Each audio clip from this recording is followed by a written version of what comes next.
Corey Shockey is a defense policy expert and scholar whose work focuses on civil-military relations, national security, and democratic governance. Luis Caldera served as Secretary of the Army and has held senior roles in defense and public service. Steve Abbott is a retired U.S. Navy admiral with experience in military leadership and national security operations.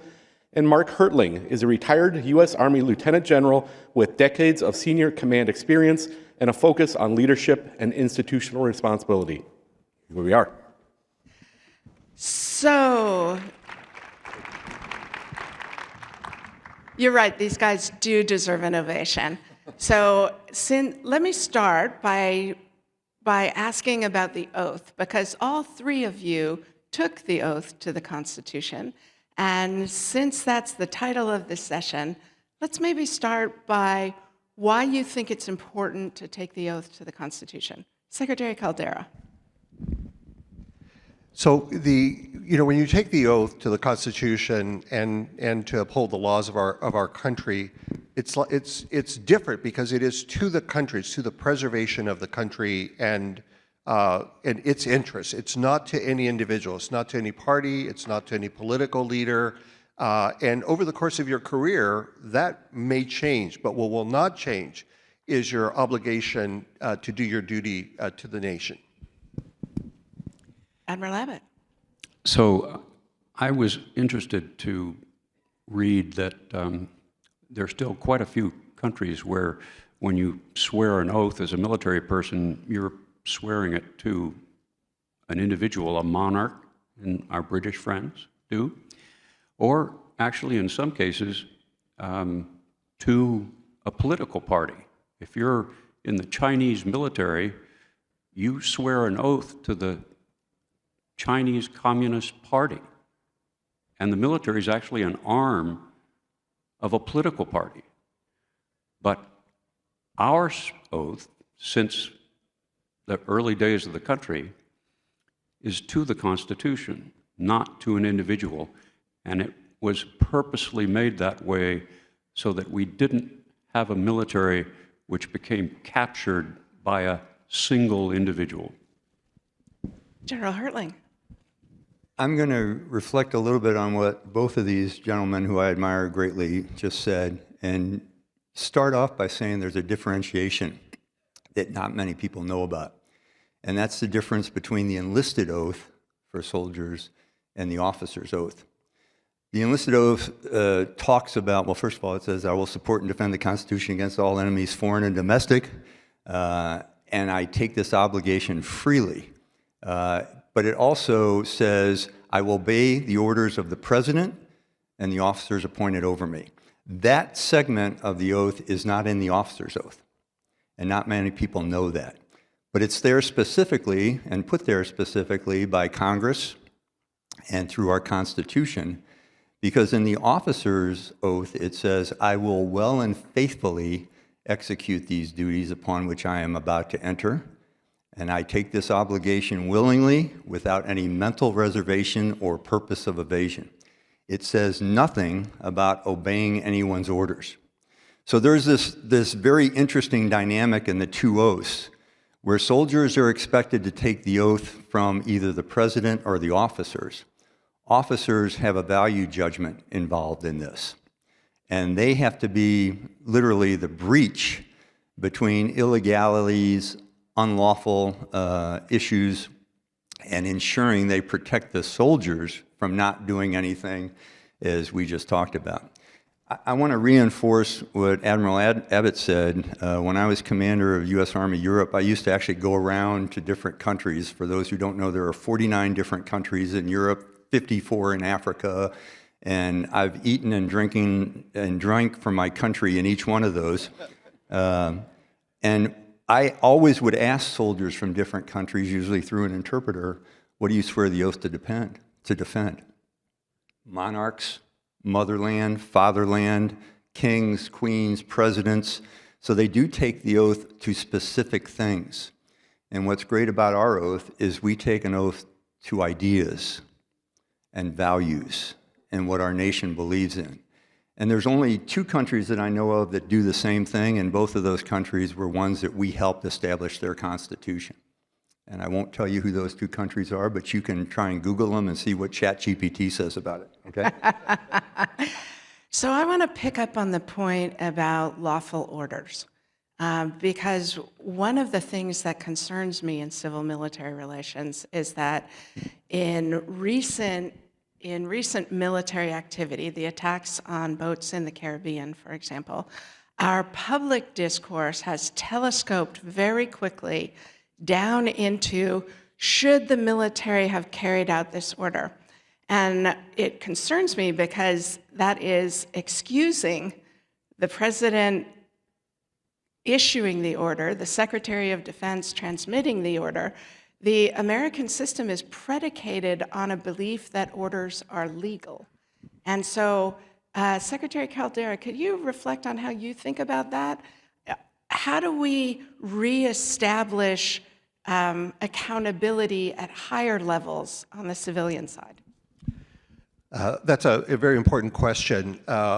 There are scholars such as yourself who focus on this question of what does it mean to have healthy civil-military relations? Healthy relations between our career uniformed military with their incredible experience and education in military affairs, who have to lead our men and women in uniform, and the civilian leaders, often political appointees, who maybe are only serving for a few years in these positions of incredible trust. And the electorate that elects those individuals. And to have healthy civil-military relations, you have to have very strong trust between the military and the civilian leaders with respect for each other's roles. And that requires adhering to certain norms and values, including, as a civilian leader, don't ask the military to do things that you know are illegal, because you've put them in a terrible place when you ask, whether it's the senior leadership or the soldier and Marine down on the ground, when you ask them to be the one who has to judge whether an order is lawful or unlawful. And clearly there are orders that we know are unlawful. Kill civilians or prisoners of war clearly are unlawful. But there's a lot of other orders that may also strike you both on a moral level and on a legal level as wrong. And we don't want to put our service members in jeopardy. Ever since World War II, the Nuremberg trials, the defense to a court-martial or an international criminal proceeding of saying, I was only following orders, has been refuted. That is not a defense. So we literally could put young men and women in jeopardy for criminal prosecution in international tribunals or in our own US tribunals because of illegal orders. It's hard for me to imagine the American government would actually make service women and men available to international tribunals. But one of the important points you raise is that the civilian leadership bears the responsibility in this because they are the ones issuing the orders. There's a military ethicist, Pauline Shanks-Curran, who identified the problem of the unprincipled principle. And I think that's actually where we are in the Trump administration. Admiral Abbott, what counsel do you give to people on active duty about how to navigate this difficult moment, where I think the military is under politicization pressure that we haven't seen since at least the constitutional crisis of 1867? So I endorse all of the comments from Secretary Caldera, and I do see the challenge that exists for individuals at all ranks and rates on this issue of what's a legal order. It's absolutely foundational to our country that we have a military that is subordinate to civilian control. And so there's an expectation that the orders that will be given by the civilian leadership are in fact appropriate and need to be followed. And that's, in fact, what our military does. And it has been the case, broadly speaking, over the 250 years of the country, that that was a reasonable expectation. So civil-military relations have worked properly, mostly, but There have been some recent developments that cause that calculation to come into question, and it may have been discussed in a previous panel, but we had a decision by the Supreme Court that provided immunity to the president for decisions taken by him during his presidency, and therefore the at least logical possibility that he could issue an unlawful order without suffering consequences. That poses a significant dilemma for subordinates, and it's one that the military is having to deal with in the current circumstance. Political analysis since Sun Tzu and Clausewitz and now Dr. Shockey understand that it's absolutely crucial to contain the military and prevent it from becoming a force that endangers the civilian leadership. But it's a two-way street, and the responsibility exists on both sides to perform in a professional and moral way. And it's not just the Trump yeah. And it's not just the Trump administration, but there's politicization pressure in the Congress as well.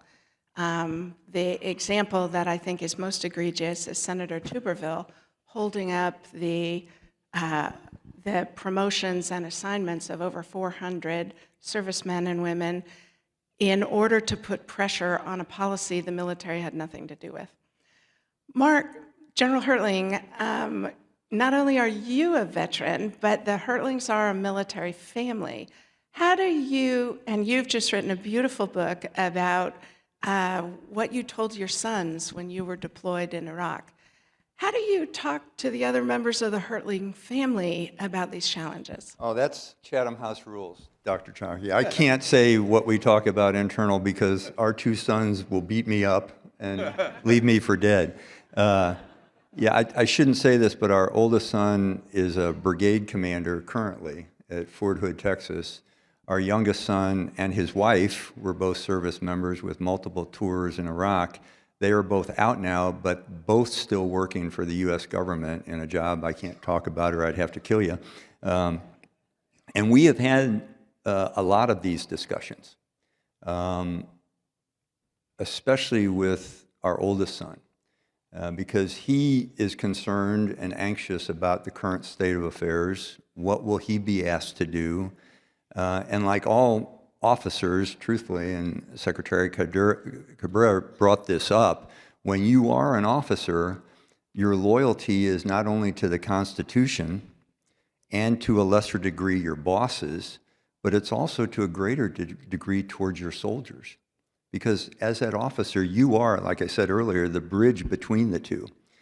So if you're given an illegal order, everyone in the American society tends to say, well, just resign. Well, you then lose the loyalty to the soldiers under your charge because you're responsible for protecting them. Soldiers or sailors, pardon me, Admiral Abbott, the lesser beings of our panel here. Beat Navy. The Navy's private army would like a word, Mark. That's true. But you can see my point. You know, that officer who is given an illegal order, someone in any administration may say, don't worry about it, execute it, and we'll pardon you if it's a war crime. Oh, man, you're really into slippery territory then. But even if you believe that, and there are instances of pardoning war criminals in the first Trump administration, 2 individuals particularly who were turned in by their men for killing civilians on the battlefield in Iraq and Afghanistan.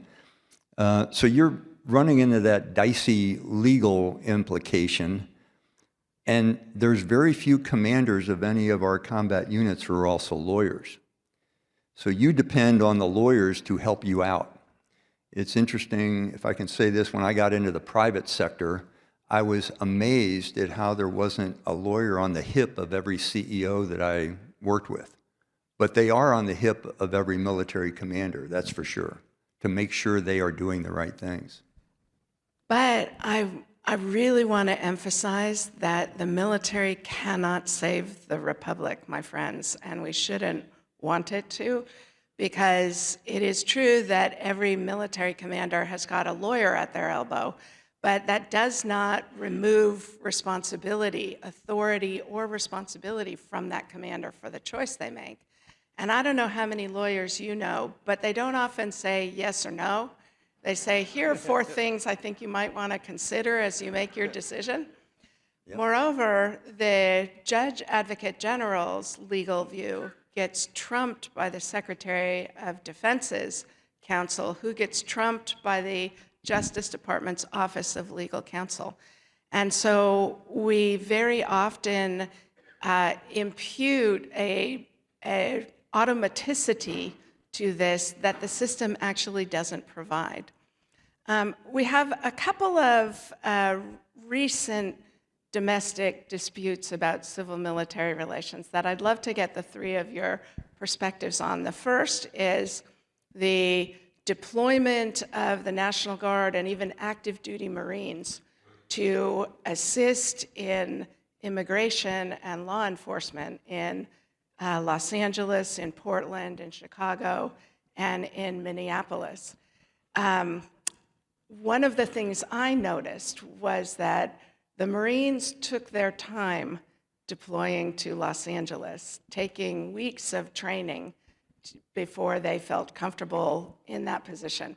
The National Guard didn't have those restrictions, but the president cannot deploy active duty military without invoking the Insurrection Act. The Supreme Court just upheld this distinction. How are you thinking about National Guard usage, particularly you, Secretary Caldera? So Steve and I we're part of different organizations. One is called Count Every Hero, and we issued recently a paper on the dangers of politicizing the military. And of the things we emphasized, one of them was that this use of the military for domestic law enforcement purposes, what the dangers are of undermining support for the military broadly. When young men and women sign up and take the oath, they do it because they want to defend the country against our enemies and adversaries in the world, not to police America's streets. And when you think about the killing of Alex Preddy in Minneapolis, if that had been a soldier, not a Border Patrol or ICE agent, it would be terrible for the military. It would hurt recruiting. It might hurt, we count on, the military counts, it's always been treated in a bipartisan way, and we count on the support of Democratic and Republican legislators to support the budget, support the missions, take care of the troops, all of those kinds of things. And if you start turning the military into just another political interest, you potentially erode that support in a way that undermines our most critical obligation, which is to protect the nation. So that's one of our concerns. So one of the things I've noticed about National Guardsmen and women who've been deployed in Washington, D.C., is how much they go out of their way not to be seen as an occupying army. They wore Santa hats during the holidays. They say, "Good evening, ma'am, it's cold outside, be careful."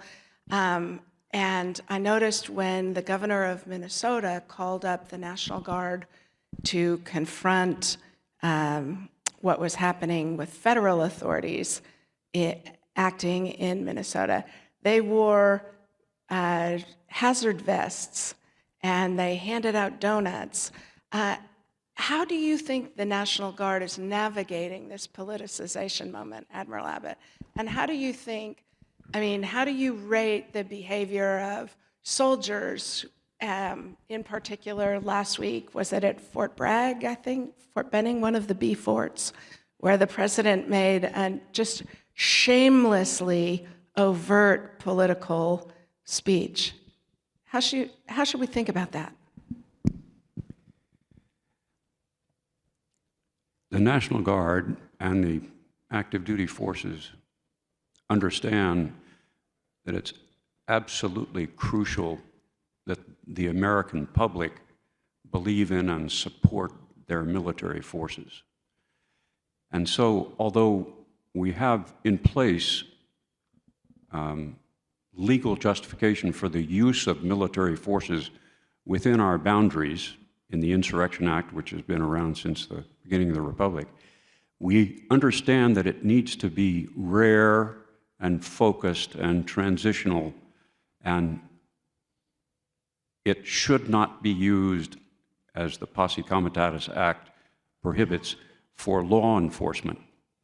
That's what these National Guardsmen are avoiding, the confusion that the American public might have that they have become an enforcement of political activity by an administration. And that would be a poisonous thing. It's complicated, interestingly, by the fact that the federal law enforcement agencies who have been responsible for some of the brutal treatment of protesters have donned, broadly speaking, military uniforms and military weapons. A friend of mine, Carl Marlantis, wrote an op-ed recently in which he said, this is an unfortunate development because, understandably, the public has a difficulty in determining who is who. And we're used to the policeman on the beat wearing the blue uniform with the double-breasted coat, not the body armor and mask and military gear that military people are used to wearing. And I would re-emphasize the point made by Corey that we don't train our military personnel to be law enforcement. We don't want them in that role. We want them to be able to defend the nation against our external enemies. So we are troubled by this politicizing of the military through these deployments. You asked about the events that took place at Fort Bragg recently, where soldiers were actually encouraged to vote, in a particular manner. That's a true violation of a prohibition of using the military as a political backdrop. And it's occurred at least nearly half a dozen times during this last year. It's a poisonous development for the civilian-military relationship. Absolutely. So when the President and the Secretary of Defense called together 400 or so of our military leaders at Quantico several months ago, the President and the Secretary both gave very political remarks. And I was struck, Mark Hertling, at the stoic silence with which it was received, which seems to me a fingerprint of the professionalism of our military. How do you rate how are they holding up under this political pressure? And what are you worried about? Because at some point, every military reflects the society it comes from. And at some point, if we are not more disciplined in not putting political pressure on the military, at some point professionalism will crack. I don't think we're near that point. What do you think? I'm glad you asked me that question, but before I answer it, can I say one thing? I practiced in front of the mirror this morning because I have a very dear friend by the name of Luis Cabrera. And I think I just called secretary, I think I used the wrong word and I can't get past that. So I apologize, Mr. Secretary. In terms of, first I'll address the stoicism of the admirals, generals, and senior enlisted advisors at Quantico. They did exactly what I expected them to do. I also happened to attend the West Point graduation this year because I'm class of 75. West Point has an affiliation program, so during the 4 years of a class that's your 50th anniversary, you mentor them through those 4 years. So I've been part of a team that's been mentoring the class of 25, which just graduated. And I was, no, I mean, it was fun. It was a good time. You get the advice of young people on a daily basis. But I was sitting next to the platform where the president was speaking, looking out over the graduates. And they also were stoic, exceedingly so. In fact, the class president, a young woman named Catherine LaRue, who's at Oxford now, before she goes to her first assignment, texted me during the presentation, and she said, "Sir, you're keeping a very good poker face." So I was very proud of myself as well. The stands, not so much. The parents and relatives and friends in the stands were, there were sections of the stands with chants and all sorts of things. And that's what happened at Fort Bragg, and that's what happened on a Navy ship where sailors and soldiers were undisciplined. So I'll reinforce what my friend just said about that. I blame the leadership for that, not the individual soldiers. Because as Dr. Shockey just said, we draw from the nation. So if the military draws from the nation as we train them in being part of a team and train them on what is right and what is wrong and giving them the values that each service has, you hope that breaks through, but they're still 18 and 19 and 20-year-olds. And my experience commanding is they are sometimes immature and do dumb things, often. So what does that say about the military writ large?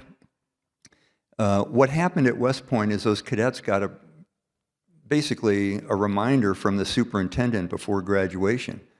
You are apolitical. You represent the academy. You represent the Army. Don't be doing dumb things when the president's speaking. And his speech, truthfully, was appalling. There were some things in it that were just embarrassing to me, seeing those 1,200 or so brand new second lieutenants in front of them getting off on their foot. But like most people who go to graduations, they were probably not paying any attention to the speaker, which is good. But I hope that kind of answered your question, Corey, in terms of what is expected of the leaders in the military, and what kind of reminders should we give the young soldiers, sailors, airmen, and Marines, and Coast Guardsmen, and Space Guardians, and all the others, in terms of what right looks like. And it's the same thing you all are hearing from a lot of the speakers up here. What does right look like, and how do we stand up for it?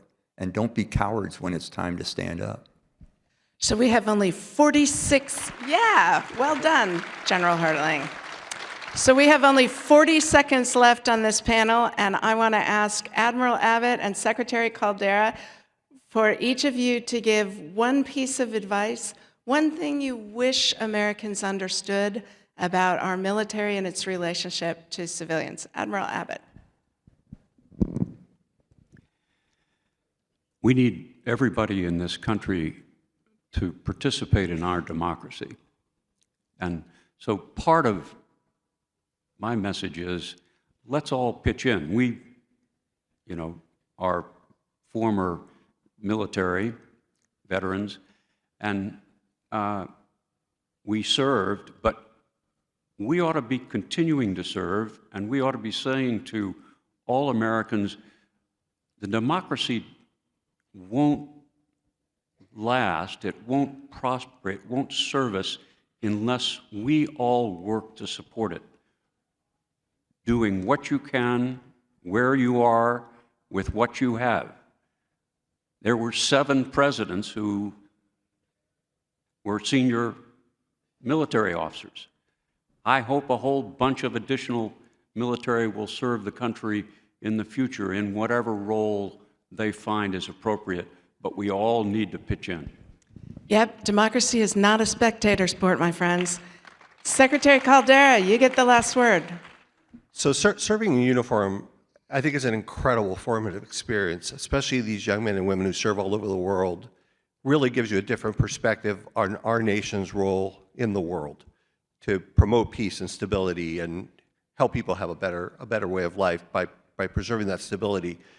But it also comes with its risks. So when moms and dad entrust us with their young men and women, we have to do our best to train them, protect them, and when we send them out, make sure that they are the kinds of missions that are worthy of their sacrifices.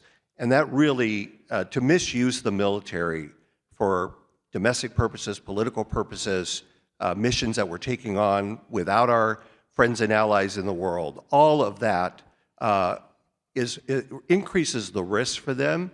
And so we should be very careful when we use our military. My friends, won't you join me in thanking these three incredible Americans?